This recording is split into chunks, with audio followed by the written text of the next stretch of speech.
CTV News with Sarah Freemark. The flag is never displaced. It always flies prominent to any other flag, and it is never replaced. Controversy after the Canadian flag is replaced at a local school. The question, which flags can fly? Thank you for joining us. We have the freedom to debate which flag will fly because of those who served before us. But that freedom back under the microscope once again after the pride flag replaced the Canadian red and white maple leaf at a public school here in Barrie. CTV's Rob Cooper joins us live tonight from outside that very school. Rob. Well, Sarah, under the Education Act here in Ontario, all schools in the province must display a Canadian flag and a provincial flag inside the building. Of course, schools, many of them have flags on a pole outside, but one school's decision to take the Canadian flag down and raise a pride flag has caught the eye of many. Earlier this month, Trillium Woods Elementary School in Barrie took down its Canadian flag and raised the pride flag, a move that's receiving mixed reviews from parents. Never bring it down, add to it. Never bring down the Canadian flag. Too many people fought hard for what we live here, for the actual privilege to live here. Today, the Canadian flag is back up on the pole outside Ferndale Woods, sitting at half staff. The Simcoe County District School Board says upon the direction of the Director of Education or designate, a single flag other than the national flag of Canada may be raised for a specific time to recognize an event, occasion, or period of significance. A different stance for the Catholic Board, which chooses to never take down the Canadian flag. The Simcoe-Muskoka Catholic District School Board says in a statement in part, the Canadian flag flies on our flagpoles. Our schools have been provided with Pride and Every Child Matters flags, which are displayed in prominent ways throughout our buildings. Over at the Barrie Legion, the Canadian Military Veterans Unity flag was on display today, where efforts are underway to get the flag accepted nationally as a symbol for all veterans. Members say they support the pride flags flying, but not at the cost of the Canadian flag. I'm disappointed that the knowledge of the display of the Canadian flag, that's what I'm disappointed in. And it shouldn't have happened. It simply shouldn't have happened. I would prefer that the Canadian flag be flown and remain up, and that flag be flown in addition to the Canadian flag. Many parents picking their kids up from school today say they noticed the flag switch. Not having it up, it's not called for. Right? I think it's the government's and everything else responsibility to ensure that we have that Canadian flag up. All right, back live outside Trillium Woods in Barrie's South End. Now, a side note to this story is the condition of many Canadian flags flying across the country tonight. Many people today telling me they often see old or torn flags, Sarah. Veterans telling me they find it disrespectful. And members at the Legion today asking me to pass on to you if you have one of those flags. You can drop them off at the Legion and they will get rid of them with respect and dignity for you. Reporting live in Barrie, I'm Rob Cooper. Let's go back to you in the newsroom. Thanks for that, Rob. Well, the Canadian snowbirds may have flown over the horizon for the last time for now here in Barrie, but the team's presence is still being felt. In fact, I spent the morning with some of the members at our region's largest hospital as they offer a thoughtful final farewell.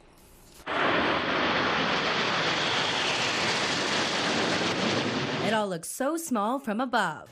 Star of the show. She is. On the ground, a larger-than-life visit with our region's tiniest patients and their families in the neonatal intensive care unit. Snowbirds! This group of Canadian snowbirds are brightening up lives in a different way at the Royal Victoria Regional Health Centre in Barrie. You can just see it in the patients. It just light up when they're going around. Everybody loves a pilot when it comes down to it. And they just tell great stories and really try to give back to their community. The annual tradition meant to touch families that aren't able to leave to line Barrie's waterfront for the aerial show. I have 2 little kids at home, and thinking about people in a hard spot. It's not easy. Doing visits like this is super special to be able to come out and talk with people and interact and really have those good connections. The autographs meaning more than pen to paper. Compassion brought from the sky to the bedside. Oh, yeah. And like the pictures of all the... Like 14-year-old Fallon, who's in the RVH Pediatric Care Center today, but excited about a potential future in flight. I did this thing and I got to fly a little plane once. It was really fun. Oh, yeah? What did you like about it? I got to do some cool tricks and stuff. So maybe a future snowbird pilot? Hopefully. Like as a kid, I loved the snowbirds, and I know that like if someone had done that for me, I would have been like, I probably would have cried, honestly, because I would have been so happy. The visit, a surprise to some, an unexpected bright spot during what can be a difficult time. Oh, it just gives them, you know, a little bit of excitement. It's hard for them to be in these chairs getting their treatment, so some positivity, something to take their mind off of, you know, what they're going through.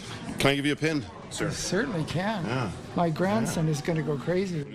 I'm here 5 days in a row, and then I get 3 weeks off. 5 days in a row, 3 weeks. I mean, this is my 57th term or program. So. And in the 57 visits, have you ever been joined by the snowbird? No.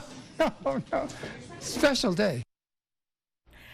Case, I had an absolutely amazing time with the snowbirds, and we were in the neonatal intensive care unit and the cancer center. Boy, some really strong people there, and such a difference a visit can make. I was so proud to be a part of that. Nice to bring a little sunshine. Nice to bring a little sunshine. That is a fantastic day, that's for sure. And well done. And Mother Nature, a little sunshine? Well, we had a little today, didn't we? Not much right now. Got the rain hat on. Had a few raindrops coming down a few minutes ago. Let's talk about a first look at the forecast. And here we go. Brought to you by the GravelDrivewayGuide.com. Your local gravel driveway experts. 17 degrees out here, Sarah. It's the winds, though. 20 to 40 kilometers an hour. It's a cool wind, I might add. Let's take a look at the temperature outside your door. 19 degrees is what we're looking at in Mount Forest. 22 in Toronto. 16 in the Sunshine City of Orillia, 16 in Gravenhurst, 24 Barrie Sound. Lucky. Let's continue on with a quick look at the radar satellite images. And yeah, well, we've had some severe thunderstorm watches and warnings for today. They seem to have dissipated for the time being, but when we pull back, we notice the size of this system, and it is cyclical, working back. It does not want to leave just yet. However, coming up in the not-too-distant future, I do see sunshine. And in that not-too-distant future, I will let you know when we will all see sunshine. All that coming up in a few minutes' time. Back inside Sarah. Thanks, Case. The future is looking clear for Muskoka's lakes thanks to some support from the province. The almost $500,000 investment from the Ministry of Environment, Conservation and Parks is meant to protect water quality across the region's rivers, lakes and other waterways by keeping them clean, safe and sustainable. According to the district, it's been monitoring the health of more than 70 lakes every year by testing for things like nutrients, chloride and oxygen to keep tabs on how the ecosystems change. Last spring's ice storm cost tens of millions of dollars across our region, but more than that, it killed thousands of trees. Well, now the city of Barrie is working to get back some of that lost forest. Let's go outside to CTV's Jack Morris. He brings us more. What did we learn today, Jack? Well, Sarah, we learned staff were on the ground in Barrie, turning soil and planting what's expected to be thousands of trees to replace the ones that we lost. This is one of 5,000 new trees being planted across Barrie. About 1,400 of them are already taking root, rebuilding the city's canopy from the ground up. There's literally tens of thousands of these trees that need to be put back into place and certainly planted. And the sooner we do that, the sooner it gets restored. Today's planting push is a far call from this time last year when a devastating ice storm damaged thousands of trees in Barrie so badly they needed to be cut down. Right after the storm, we had to inspect 46,000 trees that the city owned just to make sure that they were healthy. We cut down 5,000. We had to trim and prune another 10,000. So it was a lot of work to get to this point. Drysdale's Tree Farm is one of the contractors doing the work. And there's an art to reforesting. Doing 50 different species, we're encouraging some diversity, preventing possible setbacks should a new disease or insect come that targets a specific species. It's less likely the whole park needs to be replaced in the future. The trees being planted today are around 10 to 15 years old, mature enough to have a good chance of thriving in city parks. A lot of work goes into planting and maintaining and growing them for the 15 years, and then we get to plant them in a park and get to see people enjoy them. The city is spending about $2 million on this stage of the replanting. They've asked the federal government to match that. It's expected to take 2 years to replace the 5,000. The rest of the restoration work much longer. The true cost of this, I don't think that we will know for a very, very long time. Even with new life springing up here today, it'll be a long time before these young trees grow to rival those we lost. A fresh reminder of the scars left by a destructive storm. So contractors will be out and around Barrie for the next 3 weeks planting these trees. Then they'll come back again in the fall and again next spring. And at that point, they're expected that all the trees to replace those lost in the storm will be back in the ground. Reporting live, I'm Jack Moore. Sarah, back to you. Thanks for that, Jack. Salt can be a useful tool when it comes to dicey conditions on sidewalks and roads during the winter months, but where does all that salt go in the summer, and just how harmful is it for our wildlife? CTV's Luke Simard finds out. And then 3. A few dips into the water, and a few minutes later, volunteer Robert Haig can find out just how much chloride is flowing into Gravenhurst Bay. So we actually have enough data now to show a trend in chloride going up in all the 25% of recreational lakes here in Muskoka. So it became worrisome because we're in soft water watershed, and chloride is particularly harmful in soft water. The culprit, roadside salt. We want to focus on what we think is roughly 20% of the problem, which is sidewalks, driveways, parking lots, and walkways. They're kind of a little bit more unregulated. Data collected by the group shows chloride increasing since the 1970s. The chloride continues to dilute once in larger bodies of water, but samples taken near culverts, ditches, and storm water drains show high levels. According to scientists with Friends of Muskoka Watershed, they are seeing concerning results above acceptable levels. We are at about 18 in Gravenhurst Bay right here. And then we have other lakes in Muskoka which exceed that, and our highest one is just outside Gravenhurst, and it's about 115 parts per million. And thanks to a grant, Friends of Muskoka Watershed will now be expanding their research to Lake of Bays and raise awareness about the impact of how much salt one should use for driveways and sidewalks. This 1 cup would de-ice an entire driveway, which is actually these 3 parking lot squares. Roughly a 1-car driveway.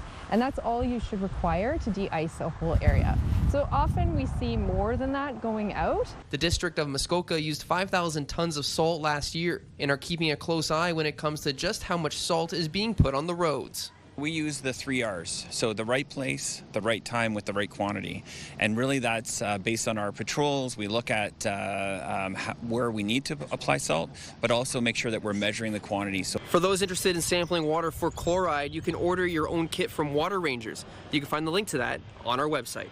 Luke Simard, CTV News, Gravenhurst. A Barrie rideshare driver has been charged in a sexual assault in Wasaga Beach early Sunday morning. According to Huronia West OPP, officers were called for the assault involving the driver and a passenger. Police say they didn't know each other. The 58-year-old driver was arrested and charged with 2 counts of sexual assault. Investigators believe there may be more victims. A suspect on the run in Huntsville has been arrested multiple times after saying they needed to go to the hospital to try and get away from police. Huntsville OPP say the suspect asked for medical attention after first getting arrested, and when they arrived at the local hospital, they ran away from the ambulance and into the forest. Multiple OPP units found the suspect and took them back into custody, where police said they once again had to be hospitalized for their injuries. The SIU has now taken over that investigation. York Regional Police have shared the identity of a murder victim in Aurora and the 6 suspects charged in his death. On June 10th, police responded to a call at a home near Wellington and Walton Road. When they arrived, they found a man badly injured. He later died at the scene. He's since been identified as 55-year-old David Goss of no fixed address. 6 people ranging in age from 29 to 58 years old have been charged with second-degree murder, including a 44-year-old from Alliston and a 36-year-old from Georgina. A message tonight from police after a bear was hit by a car and had to be put down in Tiny Township. It happened on Concession at 11 at around 10 a.m. yesterday. Police say the large adult male bear was badly injured and had to be put down, but local Indigenous partners were brought in to, quote, respectfully harvest the animal. The vehicle was damaged, but the driver wasn't hurt. Police reminding that wildlife can appear on roads at any time, particularly in rural areas, even where sightings are uncommon, but particularly seen at dawn and dusk. Nottawasaga OPP is asking for the public's help in the search for a stolen antique car. This 1966 Chrysler Windsor was allegedly stolen within the last week from an Essa Township home on County Road 90. Anyone with information is asked to come forward. One of 7 people accused of human trafficking in Barrie, Bradford and Innisfil had his charges dropped by the Crown. CTV's Mike Arcelides reports, but first a warning that this story contains details that may be disturbing and triggering to some of our viewers. After testifying against his co-accused, Hung Lam's human trafficking charges have been dropped by the Crown. The 57-year-old told a Barrie jury about his involvement in a drug and sex trafficking ring in the 9-week trial of Tyrone Diaz, Jashina Singh, O'Neill Hopkinson, and Joseph Carvalho, who were convicted earlier this month of all 16 sex trafficking and assault counts. Lam, who is set to stand trial starting this week, had been out on bail for 3 years. He was one of 7 people accused of being part of a human and drug trafficking ring set up in homes and hotel rooms in the Barrie, Bradford, and Innisfil area. Police said the investigation began when a woman came forward to report being exploited in the sex trade at a home along Yonge Street in Innisfil. The investigation, led by South Simcoe Police, dubbed Project Chameleon, also saw the conviction of another man, Edgar Martinez, who took a plea deal ahead of trial and testified against Singh, Diaz, Hopkinson, and Carvalho. Martinez admitted to providing security for the operation, keeping women safe with clients. He was sentenced to 5 years less time served in pre-sentence custody. He told the court he found himself caught up in the sex trafficking ring because of his love for Pokemon cards and friendship with Diaz, whom he considered a brother. Martinez told the court Diaz ran the operation with Singh. Hopkinson was also convicted of sexual assault. The Crown said Carvalho and Lam drove the women to and from clients. Carvalho also set up security cameras used to monitor the women in the Yonge Street home. The court heard the traffickers placed online ads for sexual services being provided by several women who were supplied drugs and often earned $2,000 to $3,000 a day before handing most of the money to Diaz and Singh.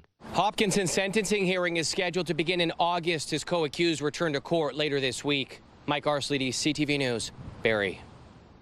The mayor of Brampton says his council will consider renaming a park after a Dufferin OPP constable who was killed last week in the line of duty. Brampton Mayor Patrick Brown says he'll bring forward a motion at tomorrow's council meeting to honor the life and service of Constable Taryn Barrie. The 29-year-old was struck and killed by a vehicle in Hearst, but he grew up in Brampton. Brown says the city will work with the family to find a suitable park to honor him. This is a hero in life. Who was running towards danger when others would run away, and so we want to honor his memory, honor his courage by naming a park in his name. You know, I've been talking with his father, Ashok, about how we can do this in a manner that really pays tribute to a hero. The funeral for Constable Barrie will be held in Mississauga on Thursday morning, but it's not open to the public. At the same time, Mississauga Mayor Carolyn Parrish says council will consider renaming Indian Gate Park in honor of Constable Mark Pinizzato. The 43-year-old father of 2 was a member of the Toronto Police Emergency Task Force, and Parrish says he grew up near the park. Mississauga Council will discuss that renaming tomorrow. And we learned today that the funeral for Constable Pinizzato will take place on Wednesday, June 24th at the Toronto Congress Centre in Etobicoke. The community is invited to line the procession route before the service, but the funeral won't be open to the public. Well, the month of June is Seniors Month, and the city of Barrie is bringing in barbecue to celebrate. Social engagement is huge. It reduces isolation among seniors, and it also contributes to overall health and well-being. So we focus on building friendships, having fun activities that everybody can participate in, and this kind of event today is just exactly that. That was the scene at Parkview Community Centre as Mayor Alex Nuttall and Council honored our elders with an afternoon of food, music, and community spirit. There's a huge increase in population when it comes to seniors as our, boomers are moving into their later stages in life, and we want to make sure that this is a city that you can actually still get that, congregation, community, and support from each other. I love dancing. I love the music. And I love the seniors. I'm a senior. I'm 84, so we have to stick together. Love that, Carol. If you missed the Mayor and Council barbecue this afternoon, there is another chance to take advantage of the free outing. That's this Saturday at Allendale Rec Center from 11 a.m. to 1 p.m. Always good for the dance floor. Still to come, it's a ride that's relied on by many, and although it has passed, the opportunity to show your support is ongoing, but not for long. Plus, family photos spanning decades, how this local artist is educating others through moments captured on film. You're watching CTV News Barrie.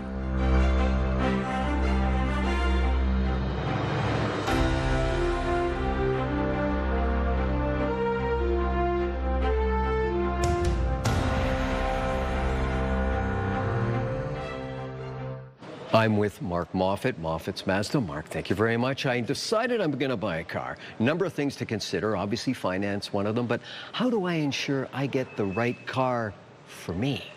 Yeah, great question, Casey, and it comes down to lifestyle, and you know what? There's only about 50 different options to choose from, so it can be a bit difficult, and it all depends what you're after. So whether you're a newly student and or just starting a career and need a commuter, or you're a family and need to have kids in the back, all important things just to break down as to what you need. So always think, are you going to actually need it?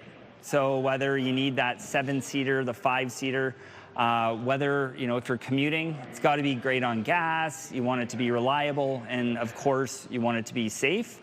Or if you got a family, do you need to have room for 3? Do you need to have room for 5? Do you need to have room for 7, right? So are you going to be towing, not towing with the vehicle?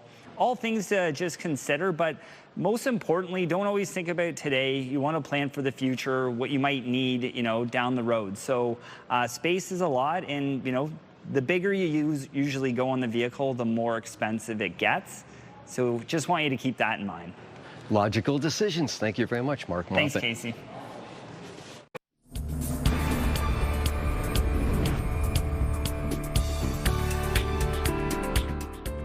Thanks for staying with us. It was a record-breaking Soldiers ride this year in North Simcoe and Muskoka, and it's not just thanks to the cyclists, but some community support too. As it's our 25th year in business this year, we thought it would be a perfect opportunity to do another match with 25,000.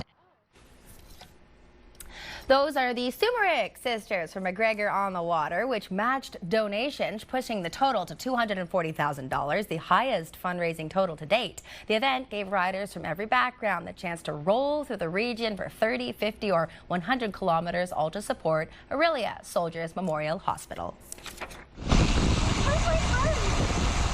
It was great to see more community coming and seeing the event grow, as well as it was really special to see a little guy get a brand new bike that the bike store and the committee sponsored together. My kids were born there and they had to spend a month there. They wouldn't be here without that hospital. So, I mean, your kid, your grandkid could be next. So, a grandparent, anybody. So it's important that your little bit can go a long way. The fundraising window doesn't close until Friday, as the Soldiers Ride team hopes to hit $275,000 for this year's event. Born and raised in Penetanguishene, Tim Lauren is an artist and educator whose work is being featured at the Midland Cultural Center with an intent to align photography and memory. Dealing with your own history and your own past is interesting because it's a combination of what you're told, what you remember firsthand, and often what you wish was true. Words to Reflect is offered by Tim Lauren. His exhibition is called The Bay, a Family Archive. It's based on thousands of his family's negatives, prints, and slides. He alters, documenting lives, places, and moments in time.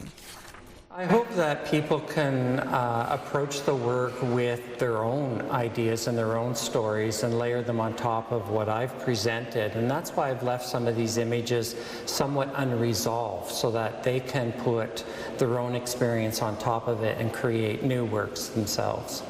The Bay, a family archive exhibition by Tim Lauren, is at the Midland Cultural Center until the end of August.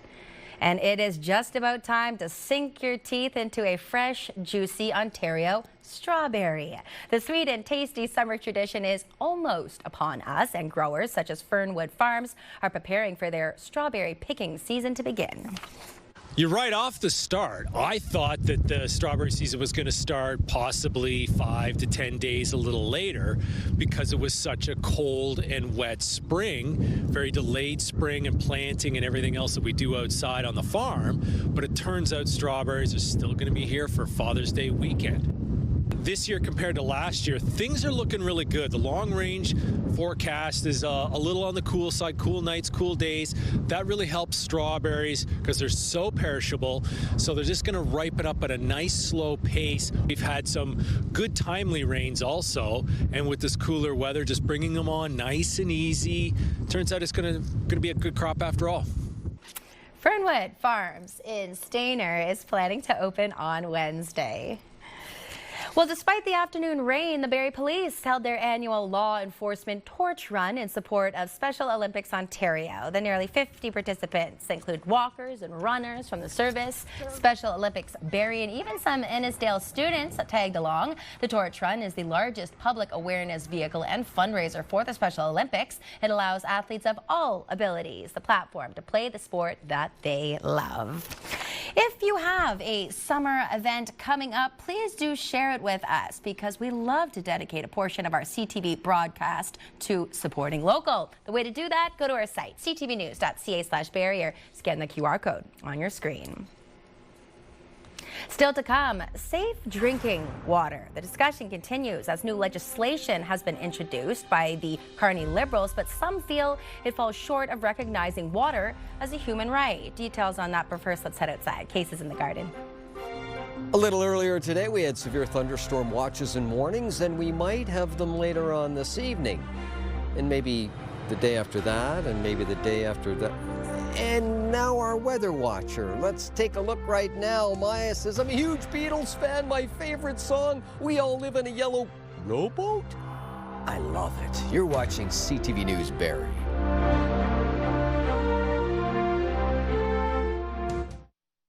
Presented by Paul Sadlin Motors. Music, it's a small community, so when something's really good, we all want to be part of it. We have an amazing music scene here. Having people come together in community, listen to some amazing local artists, brings the downtown alive. It brings our city alive.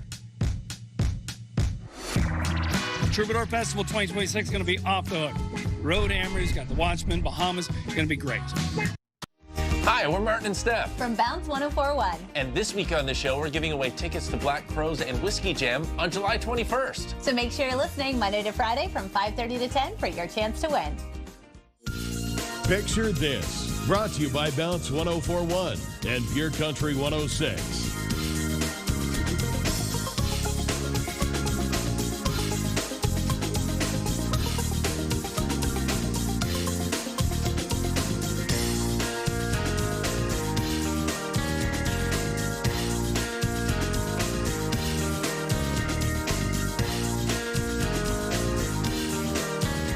We are celebrating World Cup fever this week on CTV Barrie. So however you are embracing the FIFA games, we've seen jerseys, we've seen those little covers on cars, flags, bears. Keep them coming. Picture this at ctv.ca for a chance to be featured. In fact, Case, why don't we make a fun little friendly wager? I was stopped 3 times today in the public from people asking me to eat the sardines. They said, in fact, if I pair the sardines, I think I still have them here. Oh no, where did they end up? In the garbage? How appropriate. They told me, you're just joking, if I pair the sardines with mustard, it will change my life.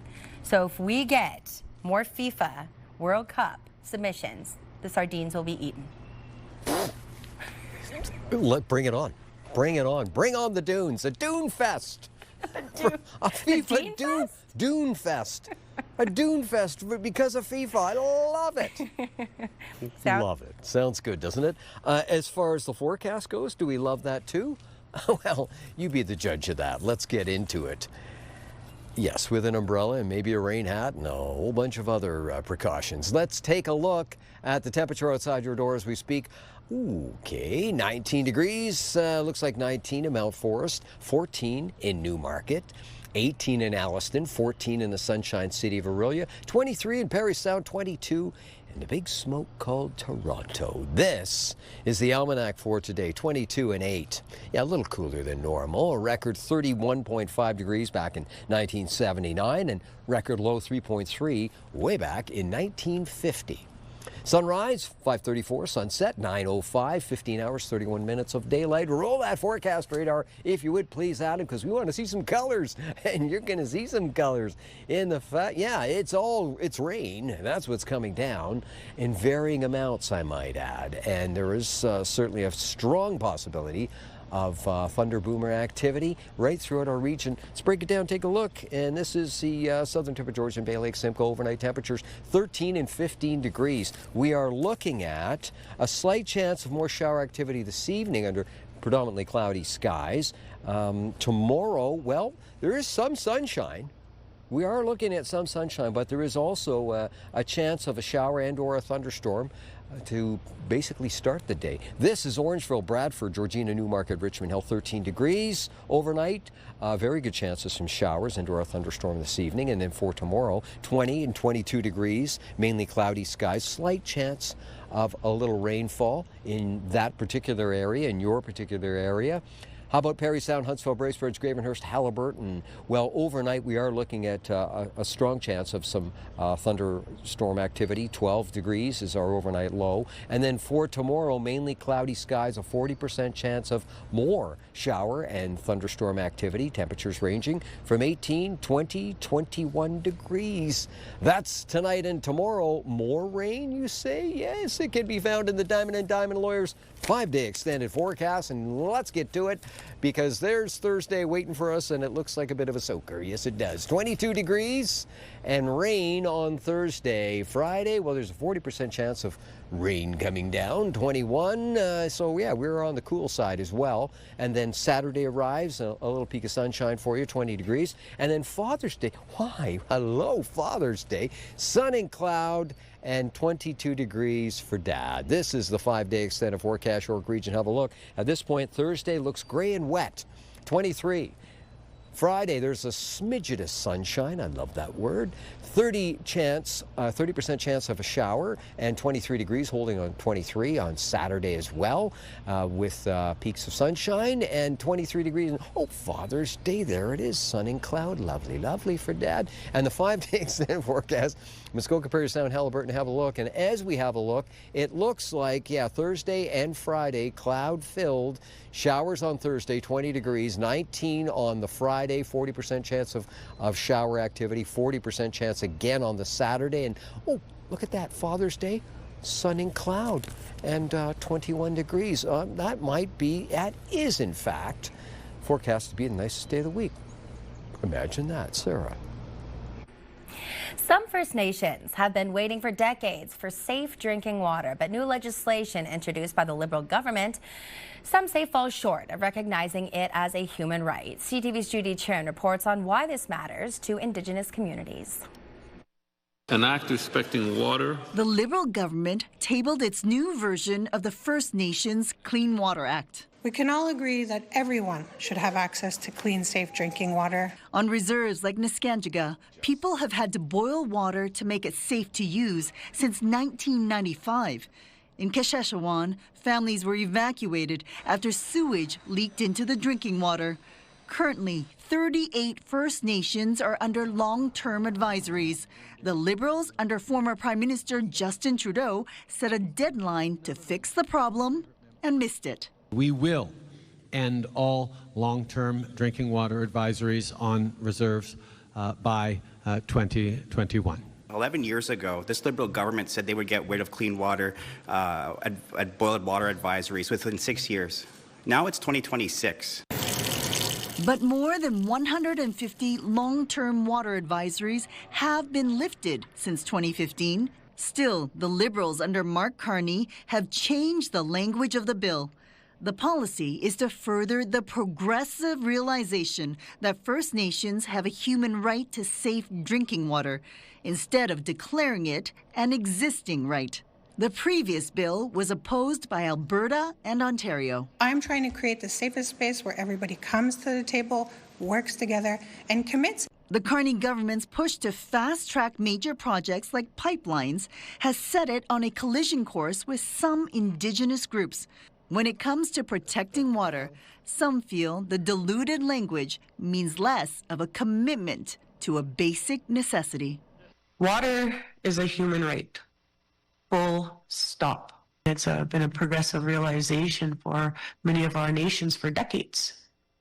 And if we're going by that timeline, I'm absolutely concerned with that language in that bill. This legislation also promises an additional $4.6 billion to ensure access to clean water. But the bill won't be looked at until the fall. The government chose to table the legislation 2 days before Parliament is set to rise. Judy Trin, CTV News, Ottawa. Still to come, feeling the impact of higher food prices. Details on a new survey showing how single Canadians say they're struggling to buy food. That plus we'll recap tonight's top stories. Please do stay with us.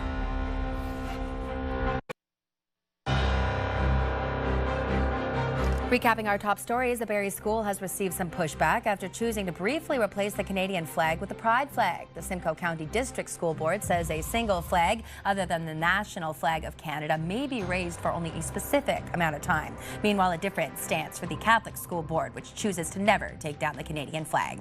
One of 7 people accused of human trafficking in Barrie, Bradford, and Innisfil has had his charges dropped by the Crown. 57-year-old Hung Lam was set to stand trial starting this week, but he had been out on bail for 3 years. His co-accused returned to court later this week.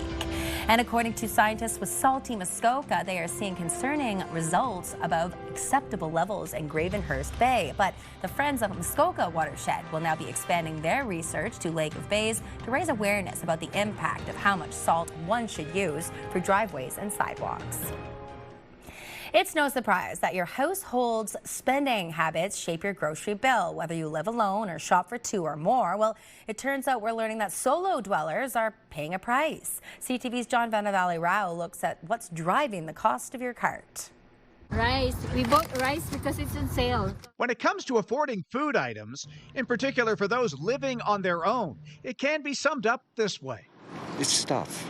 While everyone is feeling the pinch in the grocery aisles, the new survey from Interac found 6 in 10 solo households felt they face disproportionately higher per person costs compared to Canadians who split expenses. As a single person living on my own, I definitely notice. The survey found the average single-person household spends about $102 a week on groceries, compared to $80 per person in a shared household. Many of those living alone say it is harder to find ingredients portioned for one, and many say they miss out on the savings that come from buying in bulk, in part worried about food going bad before they can use it all. If you're a single person, you have to worry about space. You're often living in a smaller space. You might have a smaller fridge, no access to a significant freezer. Single-person households now make up about 3 in 10 homes. Greg Johnson lives alone and says for $100, he used to be able to fill a grocery cart. $100 this this is $100 in here. You try to buy some yogurt, some let's see, the no-name products. You try to save up on that. Even the laundry detergent, you're trying to save on that. And nowadays I see people making their own laundry detergent, trying to save some money. The survey found overall Canadians are changing buying habits because of rising prices. Nearly half say they've reduced or stopped buying premium meat cuts, and nearly 4 in 10 said they've switched to store or no-name brands in the last 6 months. Meanwhile, some note solo shoppers do have one genuine advantage. They can more easily pivot to buying what's on sale with only one person in the household making the decision. John Vanavalley Rao, CTV News, Toronto. Turning to business news now, the Canadian Real Estate Association says that home sales were down across the country last month, but there are signs momentum is building in the market. Home sales in May were down just over 5% compared to a year ago. However, activity was up 5.5% on a seasonally adjusted basis compared with April. CREA found the national average price of a home is up 1.5% on a year-over-year basis at just over $700,000. Moving right into those markets for you. The TSX was up 113 points. The Dow was up 328. The Nasdaq was down 307. And commodities, oil was down, closing at $75.27 a barrel. Gold was up, finishing at $4,354 an ounce. And our dollar was down, ending the day at 71.45 cents U.S. The Leafs have made a move to deal away one of their netminders. Joseph Woll has been traded to the Philadelphia Flyers. He posted a 15-16-7 record this past season, along with an .899 save percentage and a .331 goals against average. Toronto is also sending defenseman Simon Benoit to Philadelphia as part of the deal. He had 6 assists in 73 games with the Leafs last season. He's set to become an unrestricted free agent next July. Toronto is getting goalie Samuel Urson, defenseman Emile Andre, and a third-round draft pick in return. Will it be enough? We'll have to wait and see. Still to come, the Barrie Baycats aren't the only team hunting for the Canadian Baseball League title. For more than 100 years, the CBL has only included teams from Ontario, but that could be changing. We'll explain coming up next. Here's a look at your primetime lineup. WNBA Toronto versus Indiana starts at 7, followed by the Big Bang Theory at 9, E-Talk at 9:30 p.m., Criminal Minds at 10, and CTV News Barrie at 11. Welcome back. Our Barrie Baycats are the newest addition to the Canadian Baseball League. It's a professional independent league that got its start here in Canada more than a century ago, but has so far only included teams from Ontario. Well, now a city from outside our province wants in. CTV's Paul Hollingsworth on the push and the cost. The Canadian Baseball League, with all 9 teams currently playing in Ontario, is looking to add a new team in Halifax by 2028. It's a great sports market. A market that doesn't have professional baseball. CBL Commissioner Ted Callanans hopes to recruit a local ownership group to pay the $1 million expansion fee, plus the cost to renovate and upgrade a ballpark to league standards. This concept has worked in much smaller markets if it's run well.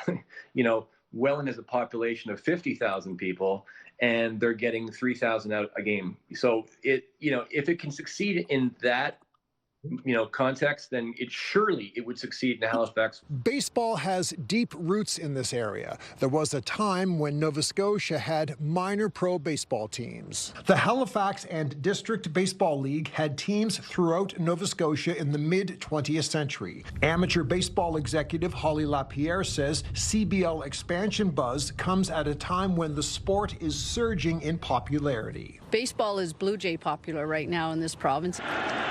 After the recent success of the Blue Jays, youth registration numbers for players in Nova Scotia sits around 9,000. I think there's always a place for those leagues. Baseball Nova Scotia Executive Director Brandon Gannett says adding a professional team could spark further growth at the grassroots level. It gives kids the opportunity to actually go out and see it in person. I think that always gives a bump to any sport when they're able to go out and witness it and see it in front of their own eyes. Some players playing at a very high level.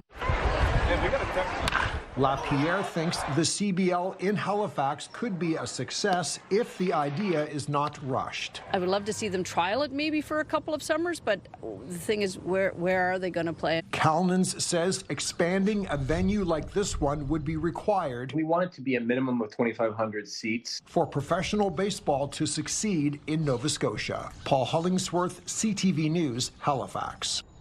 Looks like a beautiful day there, but will our region reflect that sunny weather first thing tomorrow morning, Casey? Only Mother Nature knows for sure whatever she wants to do. The Get Up and Go forecast, well, she shared that much information with us. Let's take a look right now. First thing tomorrow morning.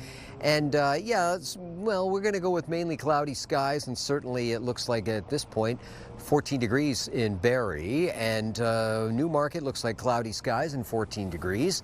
Bit of sunshine, and there you go for Gravenhurst, cloudy skies and a very good chance of some shower and possibly even some thunderstorm activity, and 13 to start the day off. Don't forget Father's Day, Sarah. Shop early. Back inside. Well, I'm glad you brought that up, Casey, because tomorrow night our 6 p.m. newscast will be preempted for the FIFA World Cup. We'll have a digital show online on the CTV Barrie website, and then I am off to the Ottawa Valley to celebrate my dad and family for Father's Day, so I'll see you when I get back. Take care.